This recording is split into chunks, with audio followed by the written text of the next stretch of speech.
خدا کی طرف توجہ ہو، اللہ وحدہ لا شریک کی بارگاہ مقدس کی طرف اس کا دھیان ہو، اور اللہ تعالیٰ کی نشانیاں اور دین اسلام کا ادب و احترام دل میں موجود ہو، تو خدا وحدہ لا شریک اس کے دل کو نرم بنا دیتا ہے، اور اس کو دین کی بات سمجھنے لگ جاتا ہے۔ اسے پتہ چل جاتا ہے کہ آج نماز جمعہ پڑھنی ہے، آج جمعہ ہے، یہ مسجد ہے، اور عام انسان جو ہے اسے کوئی فرق نہیں محسوس ہوگا۔ کیوں کہ اس کے دل کی کائنات اور خاص بندے کے دل کی جو کائنات ہے الگ الگ ہے۔ اس کے دل کے اندر جو خدا وحدہ لا شریک کی محبت ہے، خدا کی نورانیت اس کے دل میں جو موجود ہے وہ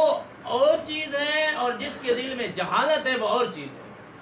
تو یہ دل کی کائنات جو ہے، دل کی یہ دنیا جو ہے، اس میں اپنے اللہ اور اللہ کے رسول صلی اللہ علیہ وآلہ وسلم کو بسایا جائے تو اللہ وحدہ لا شریک نیکی کے مواقع عطا فرما دیتا ہے۔ تو اللہ وحدہ لا شریک فرماتا ہے اگر تم چاہتے ہو کہ ہمارے یہ جو عزت، مان و مرتبہ، سٹیٹس، ہمارا ماحول میں جو معاشرے میں جو ایک مقام بنا ہوا ہے، عزت بنی ہوئی ہے، اور یہ دین اسلام میں ہمارا سٹیٹس ہے، خدا اس میں ہمیں برقرار رکھے، بلکہ خدا اضافہ فرماتا رہے۔ جس طرح ہم دنیا داری میں سوچتے ہیں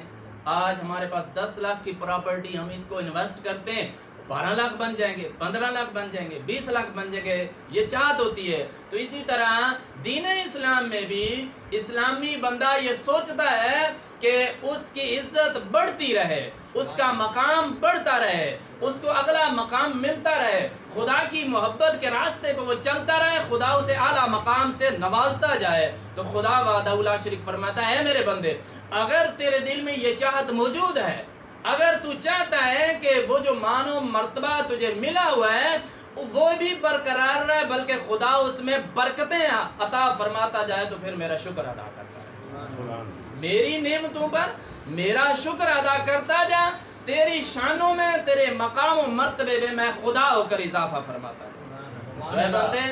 اگر تو چاہتا ہے کہ اپنا دنیا میں عزت، مان و مرتبہ، سٹیٹس، اور دین اسلام میں جو آپ کی حیثیت ہے، اور آخرت میں عزت چاہتا ہے، تو خدا کی دی ہوئی نعمتوں پر شکر ادا کرنا چاہیے۔